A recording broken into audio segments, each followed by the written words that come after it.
కేటీఆర్ గారు వారు రద్దు చేసి ఎత్తేసిన ధర్నా చౌక్లో వారు ఇవాళ ధర్నా చేస్తూ ఉన్నారు. ప్రజాస్వామ్యంలో ధర్నాలకి అవకాశం లేకుండా ధర్నా చౌక్ని ఎత్తేసిన చరిత్ర బీఆర్ఎస్ పార్టీది. మళ్ళీ ధర్నాలు చేసుకునే వెసులుబాటు కలగజేసిన చరిత్ర కాంగ్రెస్ పార్టీది. ఈ రాష్ట్రంలో ఎవరికి ధర్నా చేసే హక్కే లేదని ధర్నా చౌక్లు ఎత్తేసినటువంటి ఆ స్థలంలో ఇవాళ కేటీఆర్ గారు మరి ఏ రకంగా కూర్చొని ధర్నా చేస్తున్నారో ప్రజలు ఆలోచించుకోవాలి. గ్లోబరీనా సంస్థ తెలంగాణ రాష్ట్ర ప్రజలు మర్చిపోలే. ఒక అర్హత లేని అక్రమాల పుట్టైనటువంటి గ్లోబరీనా సంస్థకి ఆనాడు ఇంటర్మీడియట్ పరీక్షలు దిద్దే అవకాశం కల్పించి దాదాపు 26-27 మంది ప్రాణాలు పోవటానికి కారణమై అలాంటి గ్లోబరీనా సంస్థను విచారణ జరిపి ఇంతవరకు ఆ విచారణ ఏం తేలింది, ఆ రిపోర్ట్ ఏంటి, ఎందుకు బయట పెట్టలే? 2019 కదా జరిగింది. ఆ తర్వాత ఆ రిపోర్ట్ ఎందుకు బయట పెట్టి సాహసం చేయలే, ఎందుకు బయట పెట్టలే? ఇప్పటికైనా వారు ప్రతిపక్ష నాయకుడిగా అడిగితే కాంగ్రెస్ పార్టీ ఆ రిపోర్ట్ను బహిర్గతం చేస్తుంది. 1-2గా దాదాపు 28 మంది విద్యార్థులు ఆత్మహత్యలు చేసుకున్నారు. ఇవాళ కుటుంబాల పరిస్థితి ఏంటి? ఒక్కసారైనా మీరు మీ నాన్నగారు ఆలోచించినారా? ఇవాళ మేము దాని మీద విచారణ జరిపిస్తే కక్షాదింపు అంటారు. కాబట్టి మీరు అడిగితే మా ప్రభుత్వం ఆ రిపోర్ట్ని బహిర్గతం చేయడానికి సిద్ధంగా ఉంది. ఇదే గ్లోబరీనా సంస్థ పేర్లు మార్చుకొని మళ్ళీ విద్యార్థుల జీవితంలో ఆడుకుంటా ఉంది. ఇలా కేంద్రంలో మళ్ళీ పరీక్ష నిర్వహణలో భాగస్వామ్యమైంది. దీన్ని బట్టి మాకు అర్థమయ్యేది ఎక్కడో కేటీఆర్ గారి ప్రమేయం దీంట్లో ఉంది అనేటువంటి మాట అనుమానానికి తావుతీస్తోంది. ఆ తర్వాత ఎన్ని రకాల లీక్లు అయినాయో మీ పాలనలో ప్రజలన్నీ కూడా మర్చిపోలే. బీఆర్ఎస్ హయాంలో లీక్ల పర్వం ఏ రకంగా సాగింది, వాటిపైన తూతు మంత్రంగా ఏ రకంగా విచారణ సాగాయి, అవన్నీ కూడా మరుగునెందుకున్నాయి. ఇవాళ ధర్నా చౌక్లో ధర్నా చేస్తున్న కేటీఆర్ గారు వీటన్నిటికీ ఫస్ట్ సమాధానం చెప్పాల్సిన అవసరం ఉన్నది. విద్యార్థులతో, నిరుద్యోగులతో, ఇసుక వ్యాపారంతో ఎన్నో మంది అమాయకుల ప్రాణాలు బలికొన్నటువంటి కేటీఆర్ గారు ఇవాళ ఆ విద్యార్థుల కోసం, ఆ నిరుద్యోగుల కోసం ధర్నా చేసే అర్హత మీకు ఎక్కడితేనే అడుగుతా ఉన్నాను. ఇలా కేటీఆర్ గారు ధర్నా చేసే ముందు ఆనాడు మీ హయాంలో ప్రాణాలు కోల్పోయినటువంటి కుటుంబాలకి క్షమాపణ చెప్పి అదే ధర్నా చౌక్ వద్ద ముక్కు నాలుగు రాసి ధర్నా చేస్తుంటే బాగుండేది. మీరు చేసిన తప్పిదాలు అన్ని కావు. మీ తప్పిదాల వల్ల కుమారుల్ని, కూతుర్ని కోల్పోయి ఇలా అధోగతి పాలంటి కుటుంబాలు ఎన్నో ఉన్నాయి. మీరు నిజంగా ఇవాళ క్షమాపణ చెప్పి ముక్కు నేలకు రాసి ధర్నాలో కూర్చుని ఉంటే కనీసం చనిపోయిన వారి ఆత్మ శాంతించేది. 1400 కోట్లు మీ బ్యాంక్ ఖాతాల్లో మూలుగుతూ ఉన్నాయి. ఈ కుటుంబాలకి ఆ 1400 కోట్ల నుండి తలో 1 కోటో 2 కోట్లో ఇస్తే కొంతమేరకైనా వారి ఆత్మ శాంతిస్తుందని నా ఉద్దేశం. నీట్ పరీక్ష ఎప్పుడు జరిగిందండి? మే 3. లీక్ అయిందని వార్తలు వచ్చింది మే 6. పరీక్ష రద్దయింది మే 12. ఇవాళ మేలుకొన్నాడు కేటీఆర్ గారు.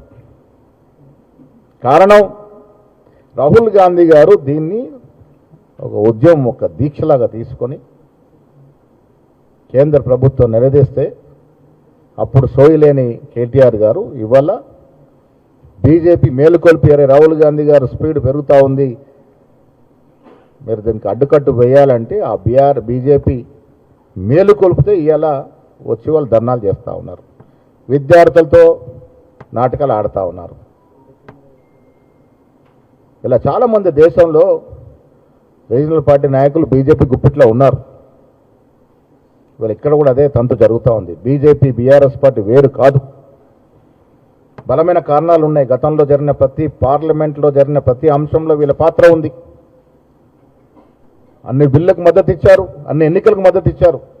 రాష్ట్రపతి, ఉపరాష్ట్రపతి, స్పీకరు, డిప్యూటీ స్పీకరు, త్రిపుల్ తలాకు, ఆఖరికి రైతు వ్యతిరేక చట్టాలకు కూడా వీరు మద్దతు ఇచ్చినటువంటి సందర్భం ప్రజలు మర్చిపోలే.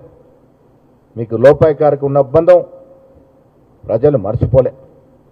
ఆనాడు మీరు చేసిన పాపాలు, మీ వల్ల ప్రాణాలు కోరుకున్న విద్యార్థి కుటుంబాల యొక్క పాపం తలుగుతూనే మీరు ప్రభుత్వం నుంచి గద్దె దించినారు. ఇవి మర్చిపోయి ఇలా నల్ల చొక్కాలు వేసుకొని మళ్ళీ ప్రజల ముందుకొచ్చి నాటకాలు ఆడుతుంటే ప్రజలు నమ్మే పరిస్థితి లేరు. నేను విద్యార్థి లోకానికి మనవి చేస్తా ఉన్నాను, టీఆర్ఎస్ నాయకులు ఆడే డ్రామాలో భాగం కావద్దు, వాడు ఆడే నాటకాలకి మోసపోవద్దు. ఒక్కసారి 10 ఏళ్ళ వారి పాలన జరిగినటువంటి అరాచకాలు, లీకులు, ఆత్మహత్యలు ఒక్కసారి నెమరు వేసుకోవాల్సిందిగా నేను కోరుతా ఉన్నాను. నీటి విషయంలో రాహుల్ గాంధీ, ప్రియాంక గాంధీ ఎడతెరిపి ఉద్యమం చేస్తూ ఉన్నారు. వయసు లెక్క చేయకుండా ఖర్గే గారు, 85 ఏళ్ళ పైబడిన ఖర్గే గారు వాననకుండా ఎండనకుండా ఉద్యమంలో పాల్గొంటా ఉన్నాడు. కేటీఆర్ మీకు సోయి లేదా? మీ నాన్నగారు ఎక్కడున్నారు? ఫామ్ హౌస్కి పరిమితమైనారు. అంత పెద్ద వయసు నాయకులు ఉద్యమంలో పాల్గొని విద్యార్థులకు బాసరగా నిలిస్తే గౌరవ ప్రతిపక్ష నాయకుడు కేసీఆర్ గారు ఫామ్ హౌస్కి పరిమితమే ఉన్నారు. ఎందుకు ఢిల్లీ పోలే? మీరు రేవంత్ రెడ్డి గారు ఎందుకు పోలని అడుగుతా ఉన్నారు. ఢిల్లీకి పోవడమా పోకపోవడమా కాదు, ఉద్యమంలో భాగం పంచుకున్నామా లేదన్నది ముఖ్యం.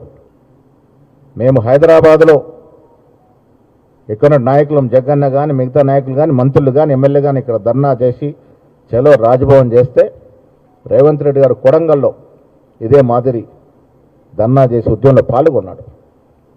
ముందు నిర్ణయించే కార్యక్రమాలకు ఉండడం వల్ల నేను ఆ రోజు అక్కడే పాల్గొనాల్సిందిగా వారు విజ్ఞప్తి చేస్తే కొడంగల్లో పాల్గొని నిరసన తెలిపారు.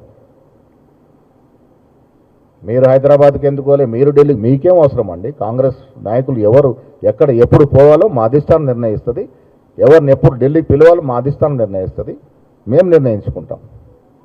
మీరు ఫామ్ హౌస్కి పరిమితమై